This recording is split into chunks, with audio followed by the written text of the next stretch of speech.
یہ بات تو مشہور ہے کہ اہل جاہلیت میں کمینی اور رذیل عادات پائی جاتی تھی، عقل کے خلاف باتوں کی بھرمار تھی، تاہم ان میں کچھ پسندیدہ اخلاق بھی تھے۔ ان اخلاق کو دیکھ کر انسان دنگ رہ جاتا تھا۔ نمبر 1، کرم و سخاوت۔ یہ اہل جاہلیت کی خوبی تھی جس میں وہ ایک دوسرے سے آگے نکل جانے کی کوشش کرتے تھے، اور اس پر فخر کرنے کا عالم یہ تھا کہ عرب کے آدھے اشعار اسی کی نظر ہو جاتے تھے۔ اس وصف کی بنیاد پر کوئی اپنی تعریف کرتا تھا تو کوئی دوسروں کی۔ حالت یہ تھی کہ سخت سردی اور بھوک کی حالت میں بھی کوئی مہمان آ جاتا اور میزبان کے پاس اپنی سواری والی اونٹنی کے سوا کچھ نہ ہوتا، اور کنبے کی ضرورت پوری کرنے کا ذریعہ بھی صرف وہی سواری ہوتی تو اپنے مہمان کے لیے ذبح کر دیتا۔ یہ ان کے کرم ہی کا نتیجہ تھا کہ بڑی بڑی دیت اور مالی ذمہ داریاں اٹھا لیتے تھے، اور اس طرح انسانوں کو بربادی اور خون ریزی سے بچا کر دوسرے رئیسوں اور سرداروں کے مقابل فخر کرتے تھے۔ وہ جوا کھیلتے تھے۔ ان کا خیال تھا یہ بھی سخاوت کی ایک راہ ہے، کیونکہ انہیں جو نفع حاصل ہوتا یا نفع حاصل کرنے والوں کے حصے سے جو کچھ زائد بچ رہتا اس کو وہ مسکینوں کو دے دیتے تھے۔ اسی لیے قرآن پاک نے شراب اور جوئے کے نفع کا سرے سے انکار نہیں کیا، بلکہ سورہ بقرہ کی آیت 219 میں فرمایا، یعنی ان دونوں کا گناہ ان کے نفع سے بڑھ کر ہے۔ نمبر 2، ایفائے عہد یعنی وعدے کا پورا کرنا۔ دور جاہلیت کے اخلاق فاضلہ میں سے ہے۔ عہد کو ان کے نزدیک دین کی حیثیت حاصل تھی، جس سے وہ ہر حال میں چمٹے رہتے تھے، اور اس راستے میں اپنی اولاد کا خون اور اپنے گھر بار کی تباہی بھی ہیج سمجھتے تھے۔ نمبر 3، خودداری اور عزت نفس۔ اس پر قائم رہنا اور ظلم و جبر برداشت نہ کرنا بھی جاہلیت کے معروف اخلاق میں سے تھا۔ اس کا نتیجہ یہ تھا کہ ان کی شجاعت اور غیرت حد سے بڑھی ہوئی تھی۔ وہ فوراً بھڑک اٹھتے تھے اور چھوٹی سے چھوٹی توہین آمیز بات پر تلوار اور نیزہ اٹھا لیتے تھے، اور نہایت خون ریز جنگ چھڑ جاتی، اور انہیں اس راہ میں اپنی جان کی قطعاً پرواہ نہ رہتی تھی۔ نمبر 4، عزائم کی تکمیل۔ اہل جاہلیت میں ایک خاص بات یہ بھی تھی کہ جب وہ کسی کام کو فخر اور ناز کا ذریعہ سمجھ کر انجام دینے پر تل جاتے تو پھر کوئی رکاوٹ انہیں روک نہیں سکتی تھی۔ وہ اپنی جان پر کھیل کر اس کام کو انجام دے ڈالتے تھے۔ نمبر 5، حلم، بردباری اور سنجیدگی۔ یہ خوبی بھی ان کے نزدیک قابل تعریف تھی، لیکن چونکہ ان میں شجاعت حد سے بڑھ کر تھی، ہر وقت جنگ و جدل پر آمادہ رہتے تھے، اس لیے یہ عادت بہت کم پائی جاتی تھی۔ نمبر 6، بدوی سادگی، یعنی رہن سہن کی الجھنوں اور داؤ پیچ سے ناواقف تھے۔ اس کا نتیجہ یہ تھا کہ ان میں سچائی اور امانت پائی جاتی تھی، دھوکہ دہی، بدعہدی سے دور تھے اور نفرت کرتے تھے۔ ہم سمجھتے ہیں کہ جزیرۃ العرب کو ساری دنیا سے جو جغرافیائی نسبت حاصل تھی، اس کے علاوہ یہی وہ قیمتی اخلاق تھے جن کی وجہ سے اہل عرب کو بنی نوع انسان کی قیادت اور رسالت عامہ کا بوجھ اٹھانے کے لیے منتخب کیا گیا تھا، کیونکہ یہ اخلاق اگرچہ بعض اوقات شر اور فساد کا سبب بن جاتے تھے اور ان کی وجہ سے المناک حادثات بھی پیش آ جاتے تھے، لیکن اپنی نوعیت کے بڑے قیمتی اخلاق تھے۔ یہ تھوڑی سی اصلاح کے بعد انسانی معاشرے کے لیے نہایت مفید بن سکتے تھے، اور یہی کام اسلام نے انجام دیا۔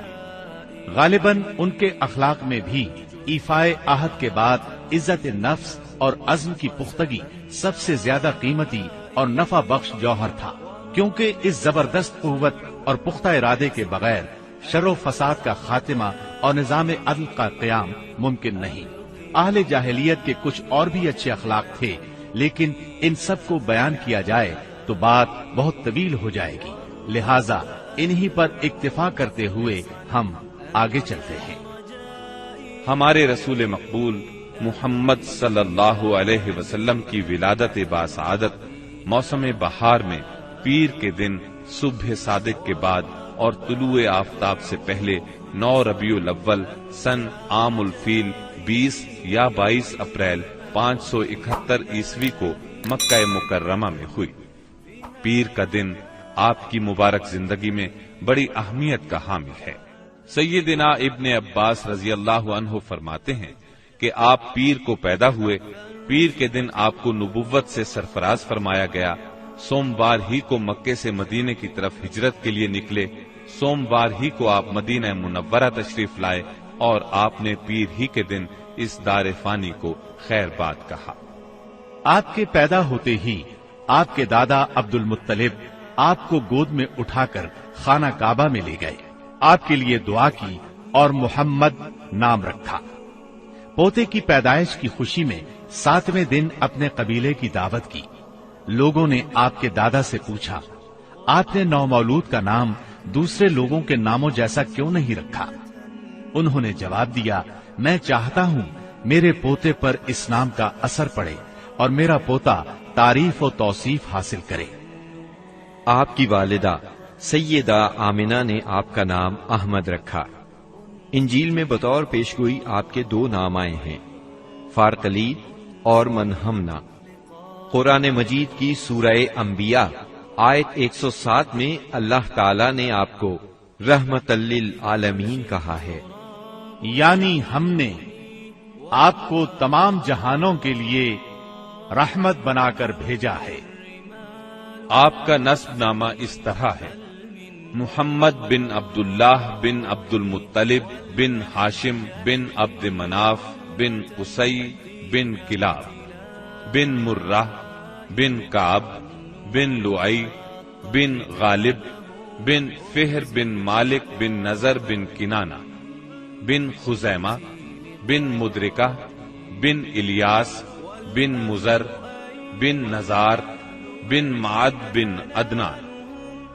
اس بات پر سب کا اتفاق ہے کہ عدنان سیدنا اسماعیل علیہ السلام کی نسل سے ہیں، لیکن دونوں کے درمیان میں کتنی پشتیں ہیں اور ان کے نام کیا کیا ہیں، اس میں بہت اختلاف پایا جاتا ہے۔ آپ کی والدہ کا نام سیدہ آمنہ تھا۔ سیدہ آمنہ کے والد وہب بن عبد مناف بن زہرہ بن کلاب تھے۔ یہ وہی کلاب ہیں جو والد کی طرف سے بھی نبی صلی اللہ علیہ وسلم کے نسب نامے میں آتے ہیں۔ ان کا اصل نام عروہ یا حکیم تھا، لیکن کتوں کے ذریعے بکثرت شکار کھیلا کرتے تھے، اس لیے کلاب کے نام سے مشہور ہو گئے۔ عربی میں کلاب کتوں کو کہتے ہیں۔ آپ اسماعیل علیہ السلام کی اولاد میں سے ہیں۔ اسماعیل علیہ السلام کی خاطر جب اللہ تعالیٰ نے زمزم کا کنواں جاری کیا تو قبائل جرہم اور ایاد کے خانہ بدوش عرب سیدہ ہاجرہ کی اجازت سے وہاں آ کر رہائش پذیر ہوئے۔ کعبے کے متولی اسماعیل علیہ السلام اور ان کی اولاد رہی۔